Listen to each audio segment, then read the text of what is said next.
Mga kawarrior, magbibigay lang tayo ng reaction, no, or opinion sa sinabi ni Senator Judge Ruben Padilla tungkol sa pagiging one-sided, no, ng prosecutor. Sinabi niya dapat sana hindi daw sila one-sided. Actually, maraming napataas ang kilay nito. Maraming nag-react, no? Maraming nagsasabi na bobo talaga daw itong si Senator Padilla kasi paano nga hindi magiging one-sided, prosecutor nga sila Luistro, Congressman Luistro, kalaban sila ni Bifi Sara, kalaban ng defense team, they are the opposing counsel, so paano magiging hindi one-sided, no?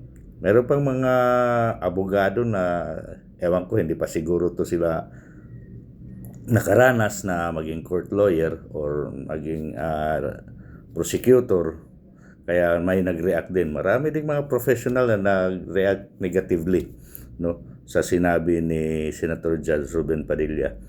Well, siguro hindi lang nila naintindihan na yung ibig sabihin ni Senator Judge Ruben Padilla ay yung fairness, no, fairness ng pag-present ng evidence, fairness ng pag-present ng witnesses, at fairness ng mga testimony ng mga witnesses. Kasi nandyan yan sa sa parang sipera ng mga prosecutor, parang code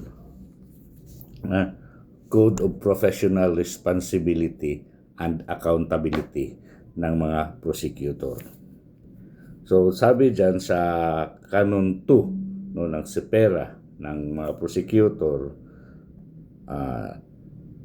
prosecutor's duty is not merely to win a case, no, but to seek justice, protect the innocent, and ensure that the guilty are held accountable through lawful means. Lawful means. So, ibig sabihin, dapat yung mga pinipresenta mong mga ebidensya ay talagang alinsunod sa batas. Yung mga testigo mo, mga witnesses, ay sumusunod sa patakaran. No, hindi gumagawa ng kwento. Di ba? So, ito pa, prosecutors should not ignore evidence favorable to the respondent, suppress material facts, or pursue convictions at all cost.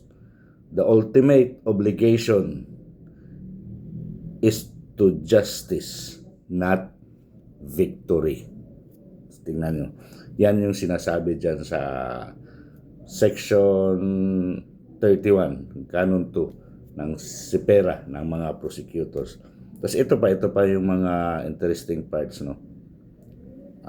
Usahin na ba natin? No, the main objective of the prosecutor is to determine a crime that has been committed. Well, trabaho nila yan, no? File and prosecute criminal cases, present evidence fairly, no? Protect the rights of all parties. So hindi lang dapat talaga one-sided, no? Ensure that justice is served, di ba? So yan yung ibig sabihin ni Senator Judge Ruben Padilla. Now, in the context of the impeachment trial, no,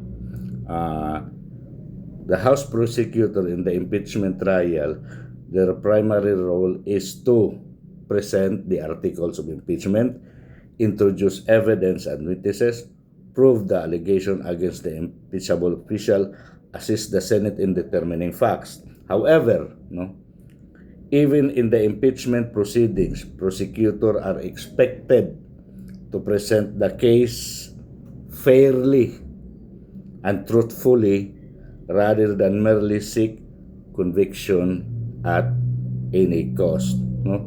So, inuulit-ulit dyan, no? Fairly and truthfully. This is why some legal experts say that the prosecutor's role is to seek justice, not merely to win. Sana naintindihan nyo. Yan po ang ibig sabihin ni Senator Judge Ruben Padilla. Kasi nakikita na niya na talagang ang prosecutor ay hindi lamang parang gusto nilang talagang ma-impeach, no, ma-convict si VP Sara. Parang pinipersonal na talaga nila, no, yung impeachment against the Vice President. Kaya yung mga nagtaas ng kilay dyan, yung mga napaisip, magtanong-tanong kayo, mag-research kayo. Bakit nasabi yan ni Senator Judge Robin Padilla?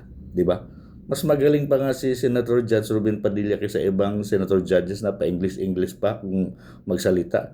Pero wala namang laban ng utak. Di ba? Yan po ang totoo, mga kawarrior. Solid po tayo palagi.